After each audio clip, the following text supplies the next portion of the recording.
nag-viral ang isang video recently dahil di umano ay nabosohan ng isang security personnel si Marian Rivera sa isang event. Eto po ha, 6 months ago na pala yung event na yon pero ngayon lang siya umingay dahil sa mga netizen na in-upload ang video. Makikita sa video na tumungo sa harapan ni Marian ang security personnel para marinig lang pala ang sinasabi ng nasa likod nito na kasamahan niya. Pero binigyan ito ng ibang kulay ng mga netizen. At ang nasa pangalawang video na nagsalita si Marian ng, "Kuya, kanina ka pa," ay para raw pala sa isang fan na nasa crowd na nagpupumilit na lumapit kay Marian. At hindi raw ito para doon sa security personnel na nasa viral video. Ayon sa post ni Earl Nirona Pressman, hindi raw totoo na binusohan niya si Marian. Huwag daw one-sided at hindi naman alam ang totoong nangyari. Abay, paano ba natin maiiwasan ng mga ganitong one-sided na mga, alam niyo, video clips na ina-upload, ha? Ano masasabi?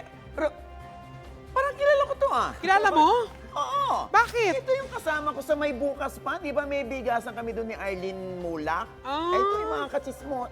Yan yung mga original, hindi kayo. Ah. Sila yung mga chismosa. Yan! At nasa Batang Quiapo rin yan si Rosalie. Oh, kilala pati pangalan, ha? Oo. Oy, ano masasabi mo, Rosalie? Alam niyo, masasabi ko lang po doon, hindi naman kasi magkakaroon ng isang video kung hindi talaga nakunan yun.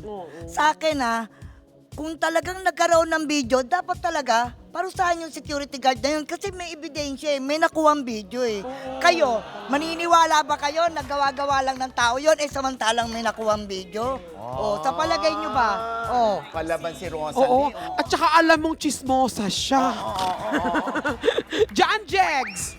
Para sa akin, bago ako mag-comment, i-research ko muna, no? Kasi maraming fake news ngayon! Ay! Ay!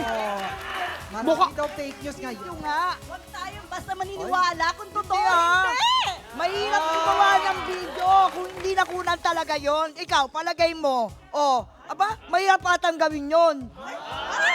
Kung hindi totoo, di ba? Fake news nga! Hindi. Ang fake news na sinasabi lang, yung binalita na walang video. Yun may video Masasabi mo bang fake news yun? Ano? Hindi ako naniniwala! Wait. Ngayon, maraming fake news na naglalabasan. Hindi. Kahit nasabihin mo nagdi-date, kung hindi naman talaga totoo, hindi. Ito, pampakalma, Nay. Dahil dyan, meron kayong regalo from Sulit TV, powered by TV5. Ayan, pampakalma, ha? Ayan, mas mapapanood nyo na ng malinaw at widescreen ng Quizmosa at iba pang TV5 shows. Kaya naman, back to you, Mama Ogs. Eto na nga, ang aking quiz motto o natutunan sa isyong ito.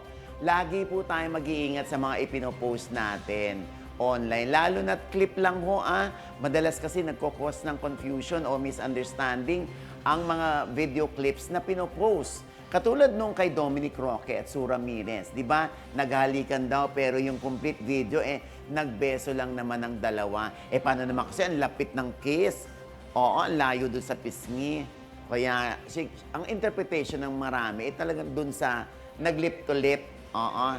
At kung hindi sure nga sa mga ganap na nakita ninyo o kulang-kulang ang detalye, mag-fact check o tumingin sa mga legit news online o huwag nyo nang i-post at all o i-share online.